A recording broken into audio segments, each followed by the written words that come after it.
Good morning, everybody. I hope that you all are well.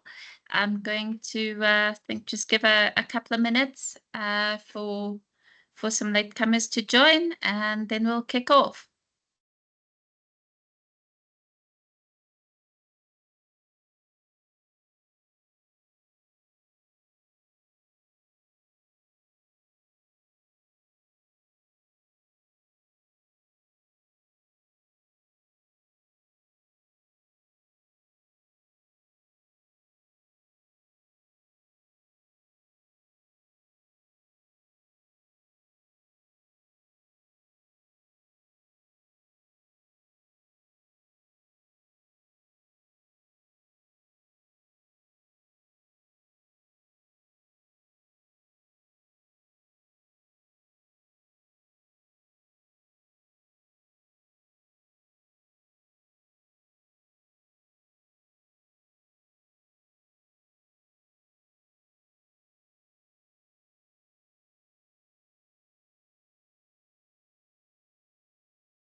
Hi, everyone. I think perhaps I think let's aim to kick off round about in 3 minutes' time, round about 5 past, just to let the last few join. But welcome, everyone. We really, really appreciate having you here today.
Julie, I get disconnected right as you were starting kickoff. I just wanted to make sure that's anything. No. Are we set to go or We waiting are. a little bit? No, I Awesome. think now's good. I'm just having a look. We've got most everyone has joined by now, but once again, everybody, thank you so much for joining this webinar. Today, we would like to welcome Chris, who's the CEO of ScaleGrid. And the focus for today's webinar is around their ScaleGrid services. So most of you, if not all of you, are actively utilizing Zadara Cloud technology and Zadara Cloud nodes. And we've been working with ScaleGrid for a couple of months now with regards to onboarding their services onto Zadara. So they're all good and ready to go. And what ScaleGrid does is best for Chris to tell you, but around managed databases on your cloud environment. So database as a service. But without further ado, I'm going to hand over to Chris. I haven't enabled audio. I will do at the end, but in the meantime, there is a Q&A channel for you to post any questions as we go, and then at the end we can have a bit of an answer session as well. But welcome once again, everyone. Thank you so much for your time today, and I'll hand over to Chris. Yeah, and I'm going to first say thank you guys for having me. I'm excited to be here. I'm going to be honest, I'm in a hotel room in San Francisco about to head to the airport. So I'm going to turn my video off at some point because I'm worried about the bandwidth. But, you know, excited to be here, excited to talk to you, and, you know, look forward to going through this. If you have any questions, I'm here, Amir's here. You know, my name is Chris Miller. I'm the CEO of ScaleGrid. I've been in this industry for 4 years. ScaleGrid's been around for more than 13 years providing DBaaS services. I think what you'll find is we have a best-in-class solution overall. But can you see my screen? I certainly can. It's just not in presentation mode, but now it is. Go. Okay, awesome. So thank you guys very much. I don't know if anyone's ever thought about this, but you know, 90% of the world's data has been generated in the last 2 years alone. I think that's going to continue. Like, it isn't a trend that's going to go away. It will eventually be where about every, let's say, 10 years we generate 100% of the data. But right now, it's just so much data has been generated in the last years because people have, you know, used everything to generate data. There's an incredible amount of data that is every day, and you should really ask yourself the question of why are people doing this and what are they doing? Like, you know, where are they getting it from, right? And it comes from everywhere. Like, you guys know this, right? This is, if it hasn't, I know it's come to Africa already, but the net is, you know, there's a diversity of sources, right? This can be things that are coming in from customers. It can be environmental sources, right? The other thing is, like, it comes in all different types: unstructured, structured, time series, things they use for AI, things you'd use for customers, all those different things. And then the reality is, now more than ever, people want to use the data as much as they possibly can, right? And you guys have heard, I'm not going to go through all these terms, but like edge computing, right? You know, the whole concept of digital twins. I don't know if you guys have seen that. We work with some of the folks in the line, right? Which is they're building a digital twin for the city, right? But the reality is there's incredible amounts of data that's growing. There's a lot of reasons behind it. There's a ton of value behind it.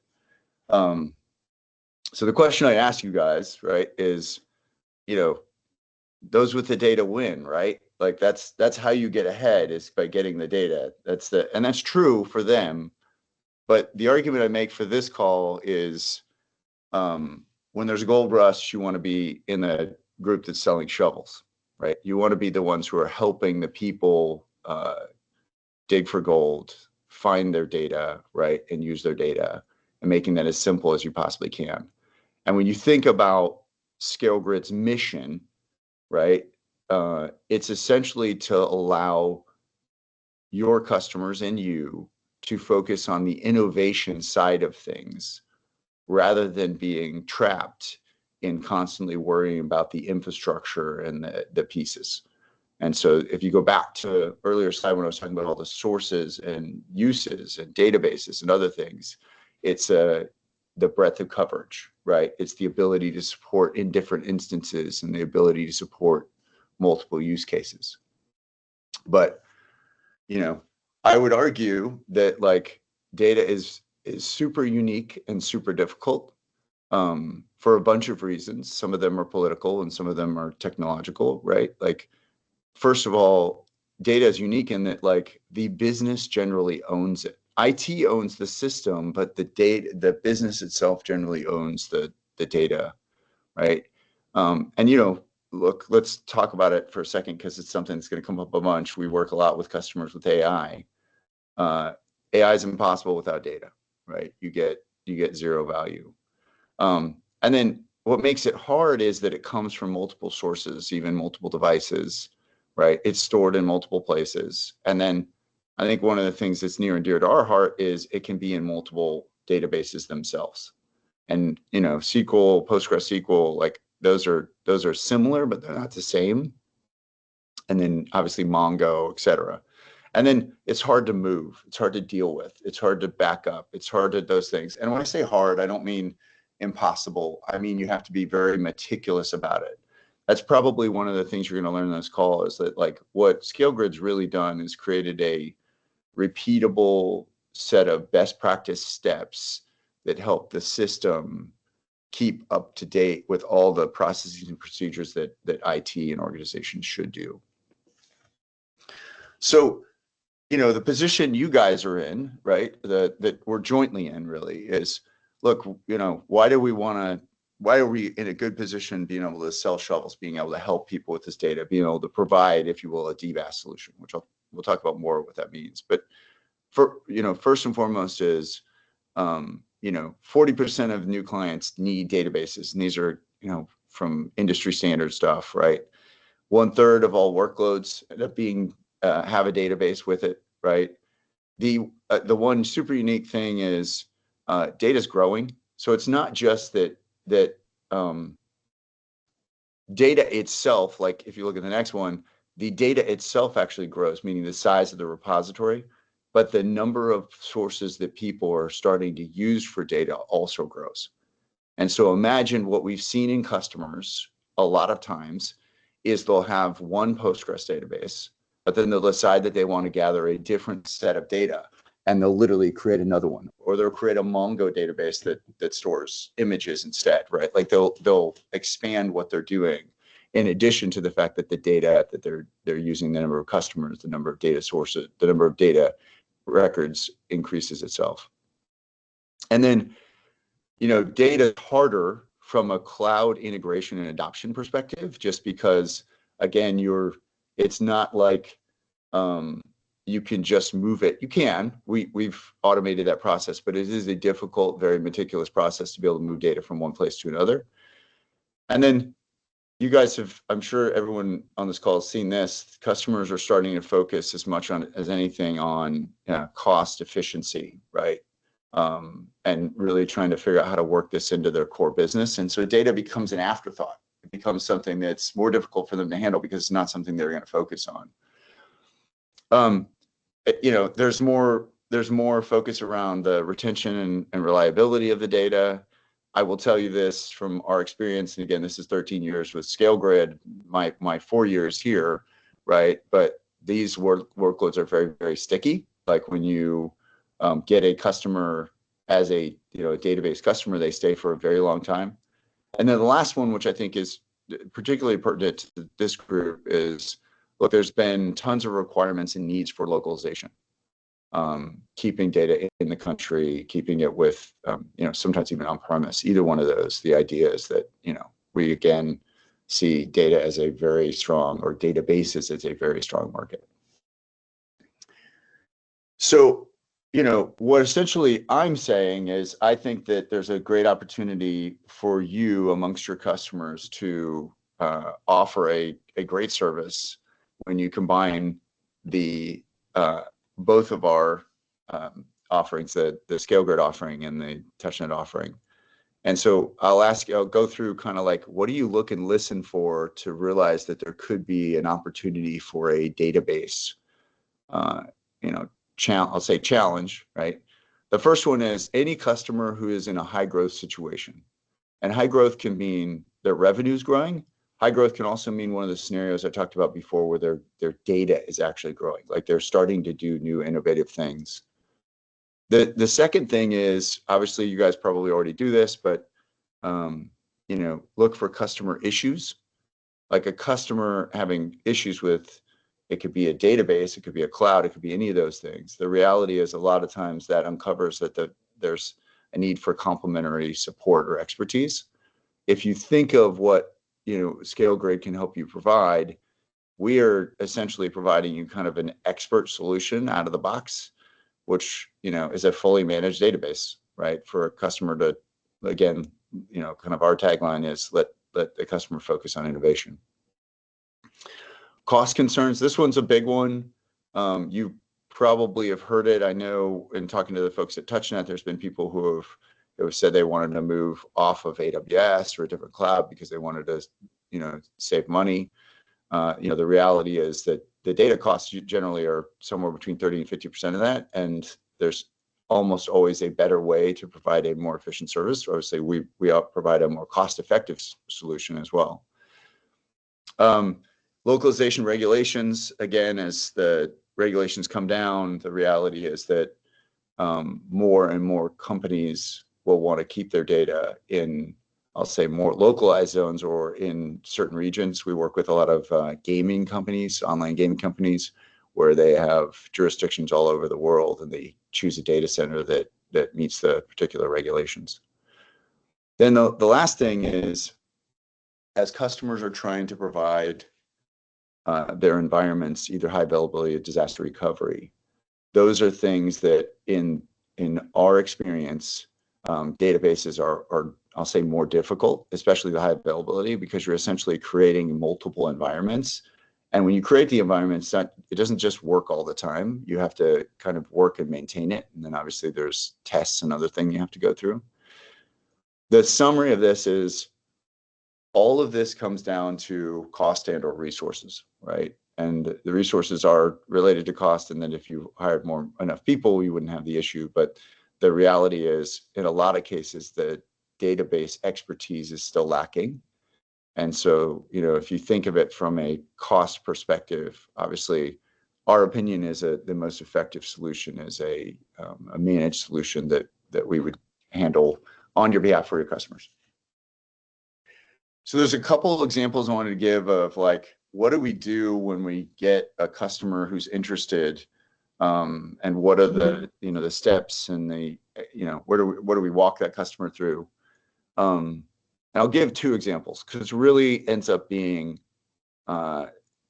customers who have a single project that they're trying to do, or customers who have a large deployment they're trying to migrate. And there's various reasons for that.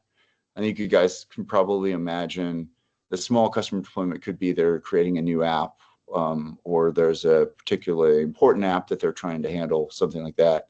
The large deployment is generally they're migrating infrastructure.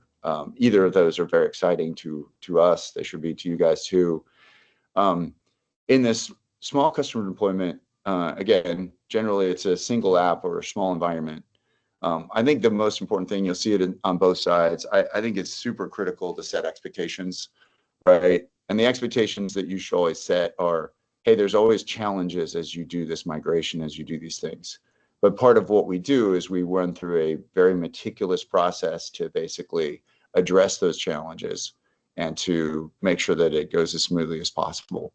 I would always make the argument, again, this isn't just because it drives revenue for us, and it will ultimately drive revenue for you guys too.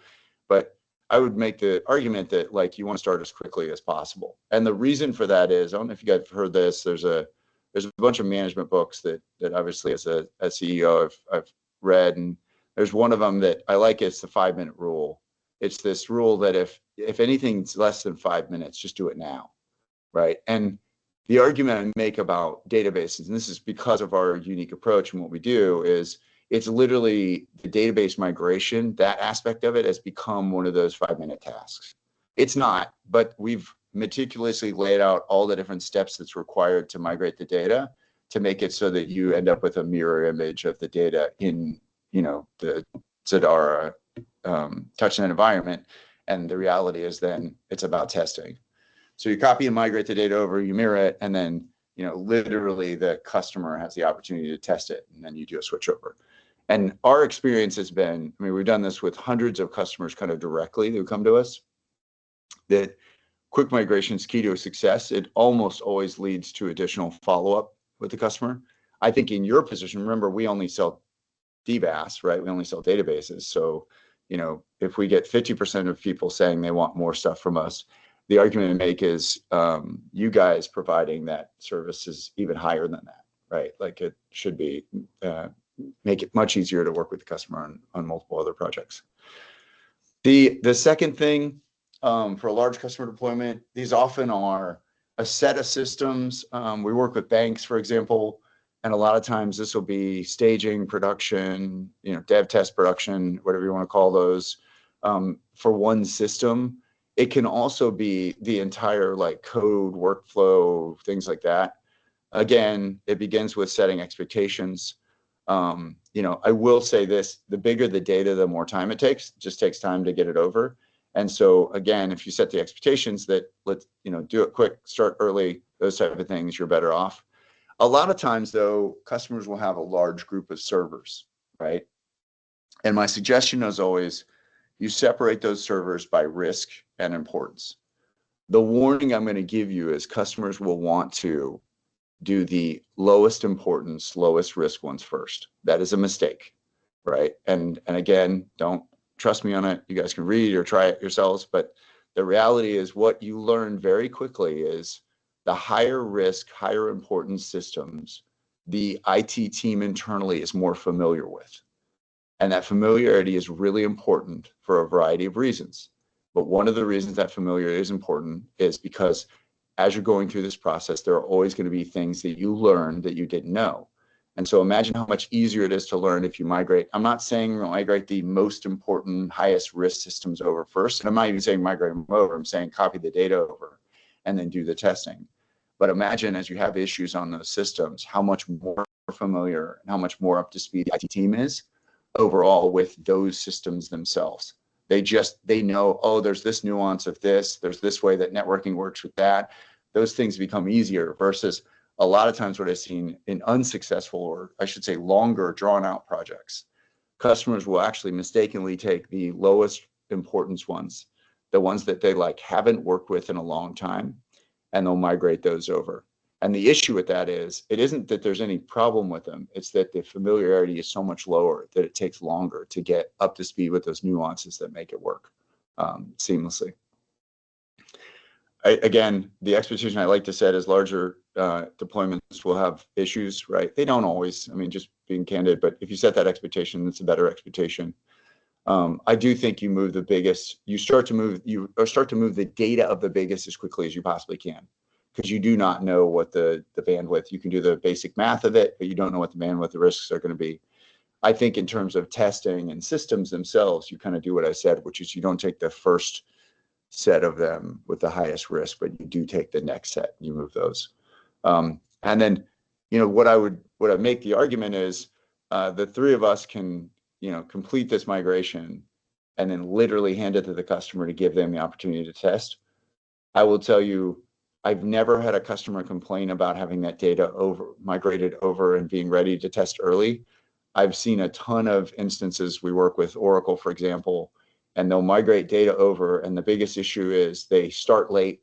Again, a lot of times the customer delays, but they'll start late, and then the next thing they know, because of bandwidth and other issues, they were supposed to have the database up and running on a Monday, and it's Thursday, and it's just completing now, and the customer's complaining about not having the 4 extra days of testing. So I'd always argue, like, start that process as quickly as you possibly can. The thing I'll emphasize is I'm going to talk a lot about DBaaS and the features of it. Before I go there, though, I do want to point this out of, like, look, when you think of this offering, think of our expertise as your expertise, right? We built migration is a very important piece of this. There's other pieces, but migration is a very important piece because it's the initial experience with the customer. We've built a process that was engineered with multiple tools and checks and, if you will, sub processes within it. We can guide you and the customer through the whole process. We can actually do the whole process. In fact, at the end, I'm going to make you guys an offer that I think should be really exciting. But the reality is, look, this is something that requires being meticulous in nature. There are some nuances with doing it Postgres versus Mongo versus SQL versus, the different databases. But the reality is we can walk you through it and think of our expertise as your expertise. We'll help you out through it. If you think of the overview, the solution overview itself, right? What we do, and Mir's going to show a brief demo at the end of this, so you guys can get some sort of a handle on how the technology itself works. But everything you do with the database has been simplified and automated. And what I mean by that is, if you think of you do setup, for example, we've automated that process, and there's a set of steps. We probably 3 years ago did a measurement of how many steps does it take if someone was going to set up a database in, not how long it takes, but just the number of steps that you actually had to do and configure correctly and things like that, to setting up a Postgres database on Amazon. And it was 162 steps. And so here's the interesting thing. Imagine if you're setting up the initial cluster, you set that up. And if you're setting up high availability, you have to make sure you get the 162 steps exactly correct, exactly the same the second time, right? Otherwise, it will not work when you need it to work. I'll put it that way. The second thing that I would bring up is, like, think of the monitoring, alerting, the performance analysis, those things. That's all in the system. We can set, your customer can set triggers in there to say the system itself will notify us when it's gotten this slow, or that has this problem, or it's using this much CPU. I talked a little bit about high availability, but disaster recovery, the idea of creating a second node that is either hot or a standby node that the system can fail over to in multiple data centers. Again, one of those things that, depending on your region and your capabilities, but also like the requirements, legal requirements of the customer, you can literally set up a hot standby, or you can set up a set of, you can even copy, if you will, backups, and then have them be able to be restored. Scaling, like, again, our experience tells us that most databases, somewhere around 75% of the databases actually scale over time and increase in size, meaning that ultimately the customer needs to scale up. That's been an automated process. We have obviously built-in security, but I would honestly say, like, this whole thing, like, think of backups, upgrades, all those things. We've automated those processes just to make it easy to give the customer the ability to focus on, like I said before, the innovation. And then, I won't pitch for TouchNet or Zadara their infrastructure, but look, when you add the two of them together, right, you essentially get a seamless integrated solution that you, as an MSP or a hoster, can basically take to customers. You'll get, we've done performance benchmarking against Amazon's RDS, the other solutions. We get about a 30% performance improvement by the way we configure it. We're tweaking that all the time. And then just, our focus is on making sure that it's an overall secure system. Key features. I won't go through these line by line. You guys will have access to this deck after, and then we'll obviously do Q&A and a demo. But the big thing is, we're flexible in the solution in terms of we've built this out for the needs of a customer. We've tried to make it very easy to manage. We have, in addition to, obviously we're partners with Zadara, but we actually offer the solution to customers. And the reason we do that is less because we want to sell directly to customers, but more because keeping that, I'll call it a front door, open, allows us to make sure that we're continually making this the easy, most intuitive solution possible, because we're getting feedback that way too. Cost efficiency, like, look, this is an important thing. We're going to be more affordable than AWS RDS and the other solutions. That's one of the advantages we'll offer you. And then just, rounding that whole thing out, like, just, we built it in a secure way. I think I'll go through this. The supported databases, the comment I'll make is we support MySQL, Postgres, Redis, and MongoDB. We are always looking to add. We're working on Microsoft SQL right now. As an example, we have RabbitMQ that we have that's coming. We have that capability. We also, look, we have Zadara and TouchNet is what we're here to talk about today, but we've supported customers in on-premise environments. So if you do have a customer that's hybrid, we can support that as well. It's not I will tell you, one of the things that's coming in the next 3 months is the ability to make that more seamless. Right now, there's a little bit of configuration and stuff to do, but we do understand that environment. Again, I've been through the other features. Our opinion is ScaleGrid's been in business for 13 years. We've built a best-in-breed solution with partnering with TouchNet, and Zadara gives us that solution if you're localized with the great hands of that team involved as well.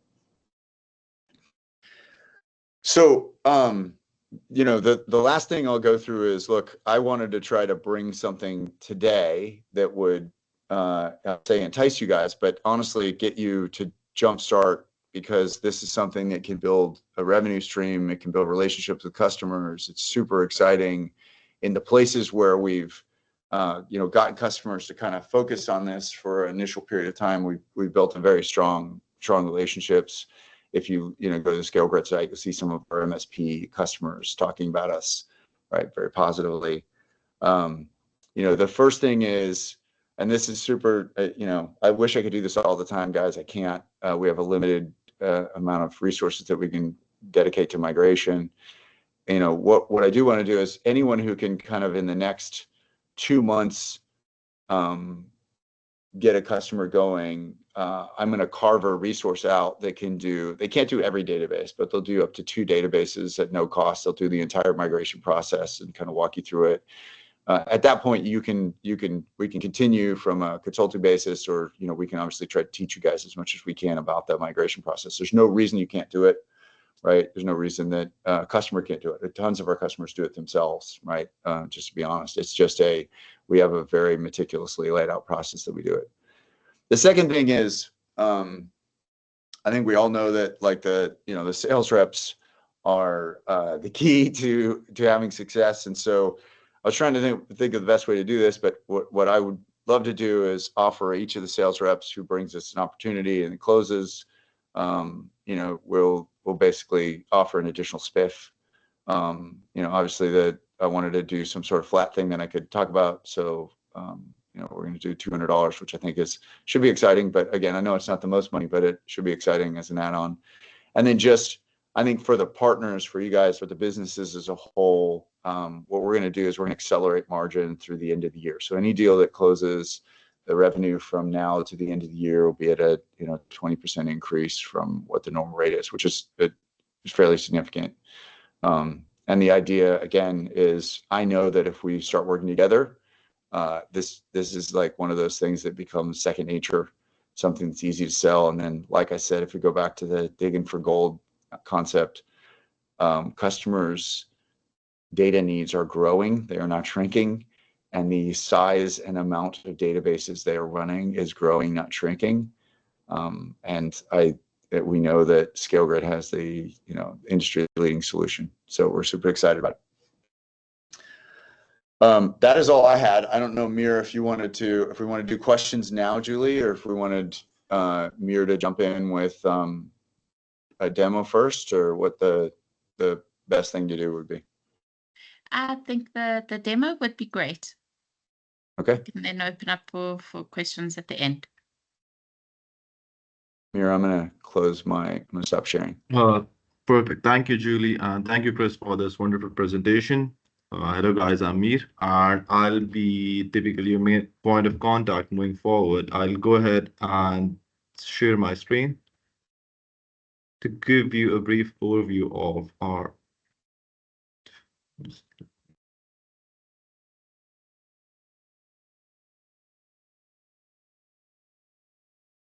Can you guys see my screen?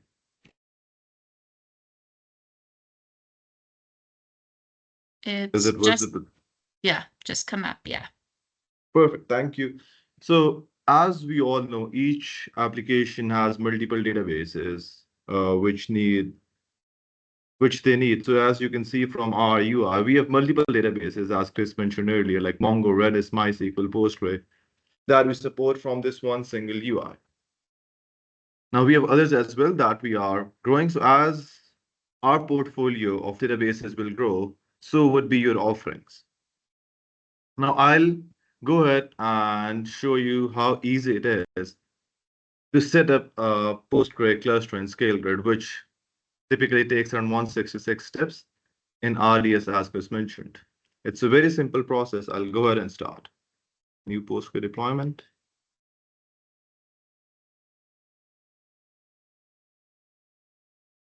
You give the name demo. Now we have two options, dedicated hosting and BYOC. In dedicated hosting, you deploy clusters in ScaleGrid tenancy, and in BYOC, you bring in your own cloud account and then deploy ScaleGrid on top of that. We have multiple clouds that we support, but for this, we'll have Zadara.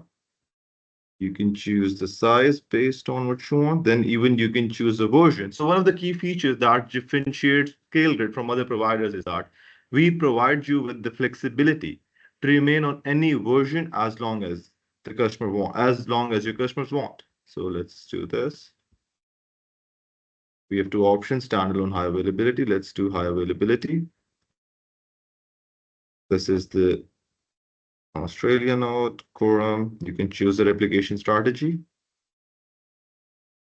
Again, we have some further security features that you could use. Firewall setup. And that is it. So if you look at it, if you press create, ScaleGrid would do its marriage and deploy the cluster. So if you look at it, we have simplified the entire cluster creation process for you and your customer so that it's very simple and easy to use. Now, I'll go ahead and once the cluster has been deployed, I'll go in and show you the UI of how it looks like. So this is a demo cluster that I've deployed in my account.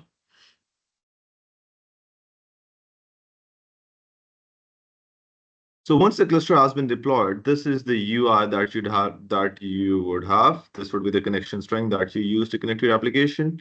This is standard across all the databases, be it Mongo, Redis, MySQL. We have tried to make sure that the ease of use is there for all the customers that you have. Now I'll just go ahead and show you one of the quick things that we have done. So backups, we have automated all the backups. So depending on how do you want to schedule your backups, we have three options: on demand. You can do a schedule backups, or you can, depending on the disaster recovery solution, each one might of you be working with banks who are very stringent upon the RPO and RTO. So we provide you with that flexibility where you can meet those specific customer requirements. Now let's go ahead and do a schedule backups. You can do hourly and then schedule it. Then we have performance analysis for you. So we provide you with slow queries. This would be queries which are taking longer than usual to execute. So we'll provide you with this analysis, which would help your customers do more of an indexing strategy, queuing strategy, which would in return do the overall would enhance the overall performance of their applications and databases. Now, I can go into many details as this is a tech SaaS offering. It has many different features that I could go into, but I'll just stop here so that we can go into further question and answers, and then I can do a detailed demo for everyone after this. Yeah, I think the big thing I would say is that the more familiar you are with databases, the more this is going to be look familiar, I'll say. But we've essentially automated all the steps and processes that you do when you're setting up and managing a database.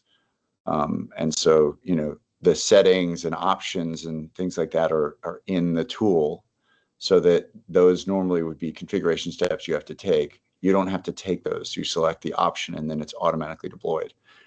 And then the key is it's a system, so that if something happens to the database and it has to be redeployed or reset up or failed over, any of those things those options are then matched in the system that comes back up again. So you're not like having a security issue or something else that comes up. Because I understand, like I was talking about, the 162 steps you take when you configure an Amazon database, for example. Well, if you miss one of those or two of those, it may not cause the thing an outage itself. It will cause a data leak or something else later on. Like it will cause a problem. It's just about what the problem will end up being at some later point. Thank you, Mir. Thank you. I'll stop sharing. Any questions? Hang on, let me just unmute everyone.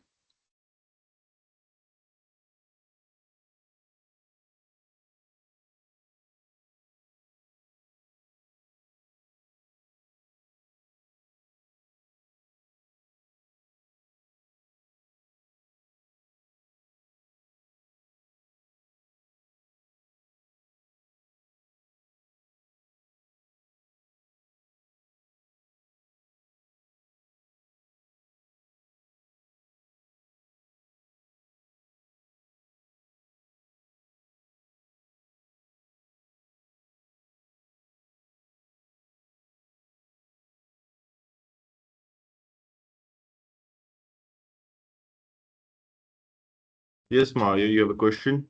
Yeah, there we should be good to go with audio. Thanks for that, Jules. Afternoon, everyone, at least from a South African time perspective.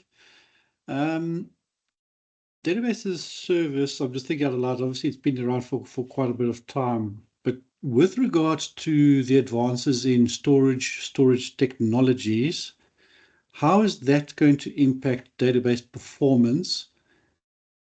Question one. Question two, AI plus data, sorry, let me rephrase, ML plus data equals AI ultimately.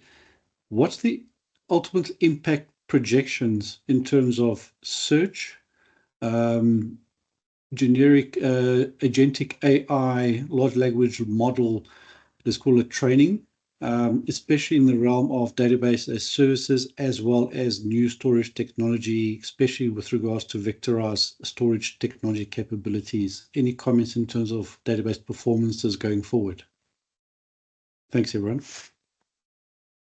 Yeah, I'll handle, I mean, I can handle those two things. And again, Mario, you may have additional questions on it, but the first thing I'll say is, with regard to new technology, we tend to get really excited when new processors, servers, databases, whatever they are, come out, storage, right? Because the faster they get, the more we can do, because we built a system that is designed to use as much as we can the capabilities. So as that happens, the reality is,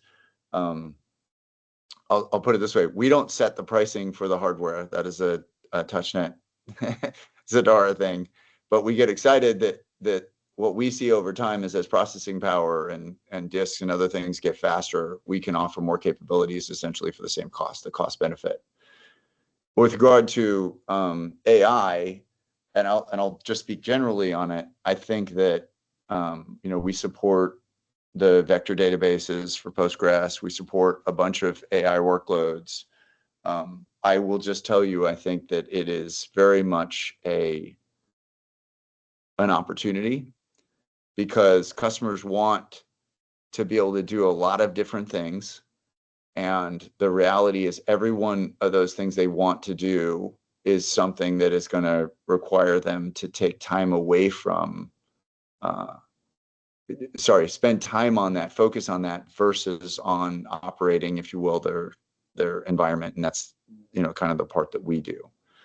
From our perspective, though, we're going to continually try to support whatever the latest operations. And so, like, what I would say to this group on the call is, if you have a customer who wants to do something super innovative, and let's say that ScaleGrid doesn't match it, which I would be not surprised, but it would mean that they're in an edge case, which is good. Let's talk about it, because it's something that we always put those type of things on the roadmap. So it seems like a good opportunity to, again, grow with the customer. Thanks for that.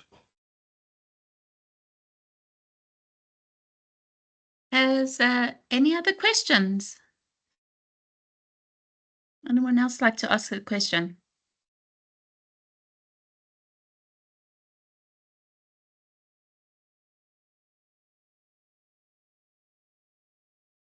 No, I think all good. Just want to thank you once again very much. Alison, is that okay? Saying all good. Just want to thank you all once again for your time today. We can certainly set up one-on-one follow-up meetings with anyone that has queries or any questions or wants to deep dive a bit further into DBaaS services. It's been an interesting journey over the last few months, learning a bit more about it from my side. I'd also like to welcome your question, Mario, in terms of the AI and machine learning integration parts of it. Everyone watch this space. We do have the GPUs coming on board that should be live starting off from the 1st of June. So you will also have that functionality here in Zadara Cloud Nodes in South Africa as well. But in the meantime, I would like to very much thank Mia and especially Chris for waking up super early this morning to run this session for us. We really, really do appreciate it.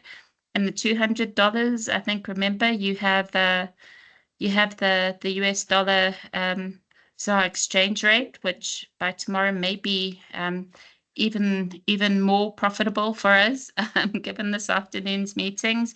But I see, Buffy, you've raised your hand. Mr. Baylor. Yes, hi, good afternoon, everyone. I was just wondering whether Chris's slides would be made available to us. Certainly, we will do. We'll do. I'll send out to everybody afterwards. Okay, cheers. Yeah. All right. But thank you. Thank you. Yeah, Thank thank you very much for having me. If you have any questions, you can reach out to me or me. We really appreciate it. We're excited about the opportunity. Thank you. Thank you very, very much, everyone. Once again, thank you, Chris. Thank you, Mia. Thank you, everyone. Take care. Thank you.